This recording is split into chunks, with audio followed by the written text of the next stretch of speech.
Hey guys, so for tonight's vid, we're just gonna be keeping it chill, keeping it simp, doing a quick little a-cappella cover of one of the world's best songs, Best Friend's Brother, BFB, by my girl VJ, Victoria Justice. Shout out to you, girl. So without further ado, here goes nothing. I call you up when I know he's at home. I jump out of my skin when he picks up the phone. Why can't I tell if he's looking at me? Should I give him a smile? Should I get up and leave? I know it's okay. I'm not really I would unironically cover that song, but I'm gonna pretend like I wouldn't for the sake of this video.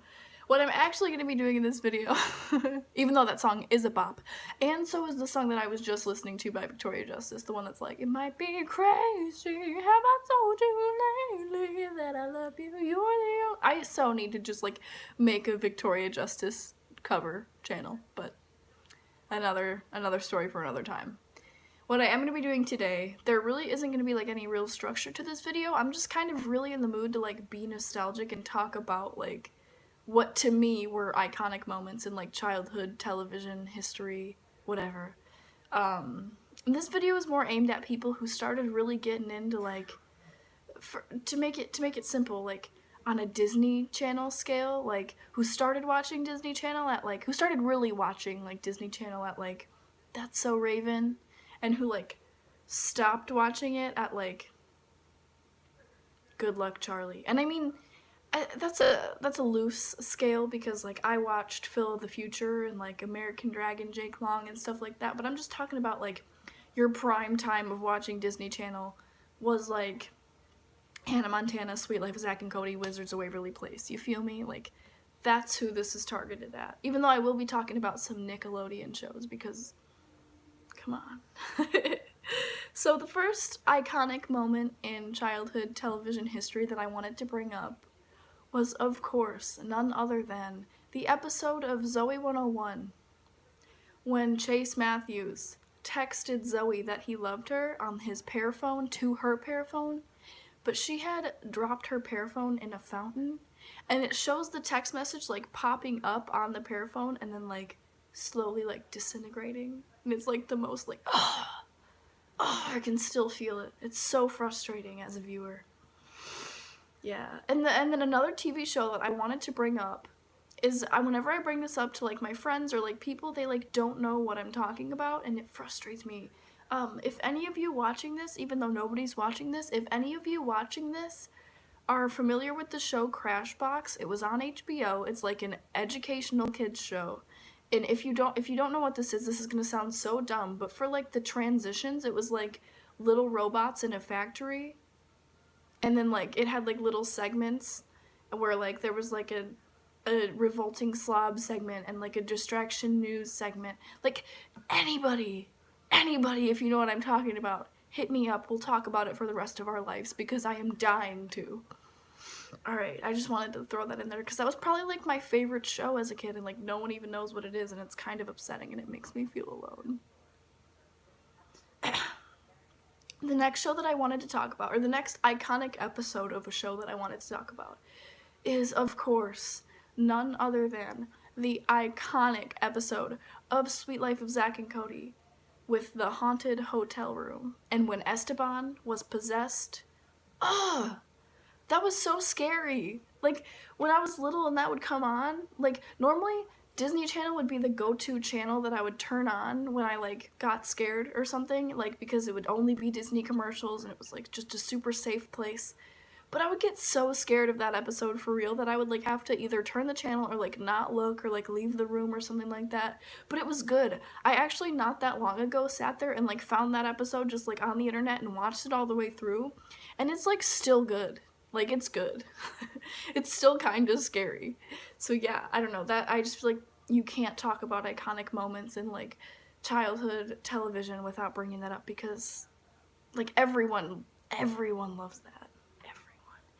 On the note of Sweet Life of Zack and Cody, Brenda's song, the other day I went to a Coney Island with my friend Bailey, and we sat there and we literally watched episodes of that like short show on Disney Channel called Pass the Plate, like, and it was like hosted by Brenda Song, and it would have like international people like sharing their like favorite meal, like how to make it, and then they like pass the plate to someone else and it would like go to their country and like their food. I hope you guys remember that, because when I think of Pass the Plate, I think of Brenda Song holding a lemon in a raincoat. And if you know what I'm talking about, if you're hip, like I know someone has to like feel that. But yeah. Another thing that I wanted to bring up is just High School Musical in general.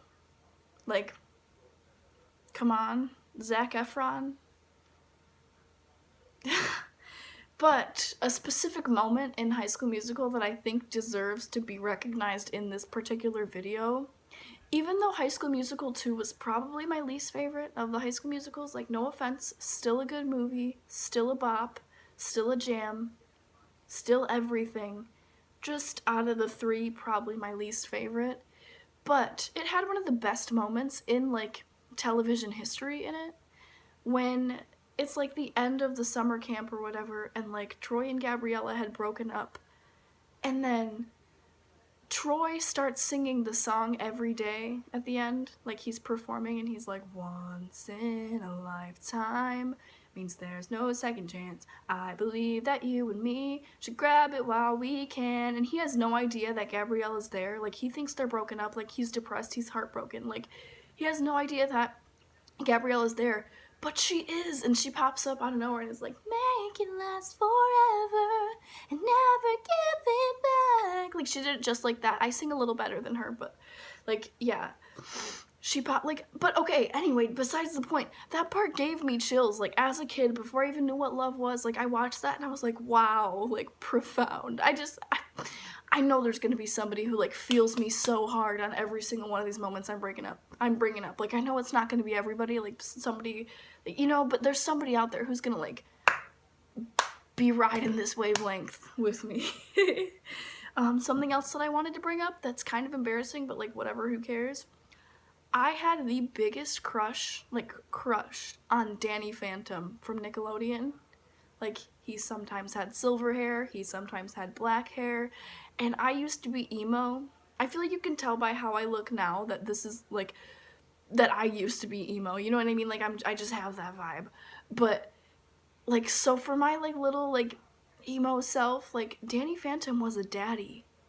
And, like, I still to this day have, like, a little crush on, like, Jack Frost. He has, like, the silver hair, too. Like, that's just, like, my vibe. That's what I like to see. They're daddies. Okay. Anyway, that's embarrassing, but expose yourself to K-18. Alright, another, like, just, like, another episode that needs to be talked about right now, that is on my mind. I have them written down right here, like, the moments that I, like, felt like I needed to bring up. But what was the episode? I don't know why I'm talking. I know I'm acting, like, really stupid in this video, but I'm just, like, trying to, like get in there. I don't know. But, okay. Like, the episode of Jimmy Neutron, where, like, the pizza, I think it was, like, he was dreaming, but, like, the pizza was haunted and would fly around and, like, chase him and the dad. I don't know specifics on the episode, and I honestly probably should have, like, looked it up. But what was that? You know what I mean? Like, the scary pizza, like, come on. Like, I remember that episode, like, kind of vividly. Like, I don't remember specifics, but I remember just, like, the pizza with the angry face, like, chasing, like, do you remember? I think they were, like, doing a talent show or something. This video is gonna be so long. But, like, I think, like, Sheen and Jimmy and Carl were, like, doing the talent show, and, like, the dad said, you kids, good luck tonight. And remember, have fun with it. Like, I specifically, like, vividly, like, can still hear the dad from Jimmy Neutron, like, saying that. I don't know. Anyway. My all-time favorite show forever, still to this day, is Hannah Montana. Like, that show just, it really got me. Like, I don't know, it's just, I'm a girl. It was on while I was, like, 8. Like, I wanted to be her. But, like, that just, Hannah Montana, dude. Hannah Montana, like, wow. Like, the movie, when she, like, told all of Crowley Corners that, like, she was really Miley and they kept it a secret for her. I just thought that show was, like, so funny. Like, I loved Hannah Montana. Like, Make a moose, hear it, make a moose, woo, make a moose, make a moose, make a moose, make a blah blah, make a moose. And it's just like weird because like also when me and Bailey were like watching Past the Plate, we were like looking at like the actors from like old kids shows, like how they look now, and we honestly were kind of disappointed. But Ned Bigby from Ned's Declassified, Devin Werkheiser, he's a daddy now. Like, he's not like a dad, he's just a daddy. But, like, we're gonna talk about that show in a second. But anyway, we found out that, like, Jason Earls, who played Jackson, like, was, like, 30 during Hannah Montana. And my friend Bailey's reaction was, like, I've never felt so catfished in my whole life when we found out that, like, Jackson was, like, 30 on Hannah Montana. Because he was, like, supposed to be in high school, like, a year older than Miley. Like, and, like, now Mitchell Musso and, like, Moises Arias are, like, rappers or something. I don't know, it's just, I mean shoot your shot, like go team go, but it's just weird. But yeah, and I think they ruined the show, to be completely honest with you, when they like had Lily and Oliver become a couple and they call each other like Lily Pop and Ollie Pop. Like, come on. But yeah, also something that I need to bring up in this video, I know you have to remember, like it's iconic, but like at night when they'd play like the Disney Channel original movies, that little sequence where it was like, let's watch a Disney Channel movie, and it had people like doing toe touches. Like, I miss that. Like, I think about that sometimes. Like, when I get sad, I'll like think about it. Look it up, watch it, have a better day, you know. Oh, and you know, I loved That's So Raven, just like Eddie Chelsea Raven, like, yeah. But something like, I remember just like, even when I was little, thinking this episode was like great and like different, and like just, they just brought something different to the table. The episode where Raven got a job, but then like the boss, like, I don't remember if she like fired her, like gave her a hard time or like something, but I just know she was being racist to her, and she like said something and she was like, yeah, you can't because you're black, or like it was like a surveillance video of like Raven, like, I wish I would have like actually paid attention, like done my research, but I know it was like the boss was like being racist to Raven and she like stood up to her, and it was like a really powerful episode to watch, like even as a kid, because like they, like still to this day the media doesn't do enough of that, especially in children's like television, and it was just like a powerful episode, you know what I mean? Like, go Ray. Yeah, that's like all I have written down, and I can't really think of anything else right now. Just like Fairly Odd Parents in general was a good show. I was a person who was obsessed with Big Time Rush, but it was like, that was kind of towards the end of when I'd watch TV on like kids shows and stuff like that. I don't know, but I just, if you got any more, or I'll probably make more videos like this, because I know I'm gonna like think of more like iconic moments, and I might even do a video later in life about like shows from an even longer time ago, like Little Bear, like oh, what else did I watch? Like Max and Ruby. I don't know, I know I'm in a really weird mood right now, and I'm like talking weird, but it's just like I'm trying to like put on this like persona for this video because it's like so nostalgic, you know what I mean? That was my ice machine, but it scared me. So yeah, thank you guys for watching whatever this was, and like having this like little trip back down memory lane with me. I will, 13 minutes and 35 seconds, what? Okay, I will see you guys in the next video. Thank you for watching. Stay trashy, never classy. Bye!